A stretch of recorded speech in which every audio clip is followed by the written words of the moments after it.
எம்ஜிஆர் அவர்கள் அமர்ந்திருக்க எல்லோரும் பின்னால் நிற்பது போன்ற பல போட்டோக்களை பார்த்திருக்கிறோம்.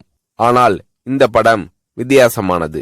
எம்ஜிஆர் அவர்கள் நியமித்த பல புதிய அமைச்சர்கள் சென்னை ராஜ்பவனில் பதவி பிரமாணம் செய்து கொண்ட பின்பு பொறுப்பேற்க கோட்டைக்கு வந்தனர்.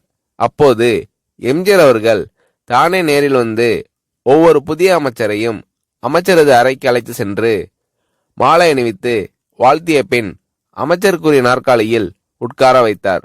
அது மட்டுமல்லாமல் அங்கிருந்த மற்ற சீனியர் அமைச்சர்களையும் எம்ஜிஆர் அவர்கள் அழைத்து புதிய அமைச்சரின் இருக்கைக்கு பின்னால் வரிசையாக நிற்க செய்து தானும் ஓரத்தில் நின்று குரூப் போட்டோ எடுத்துக்கொண்டார் எம்ஜிஆர் அவர்கள்.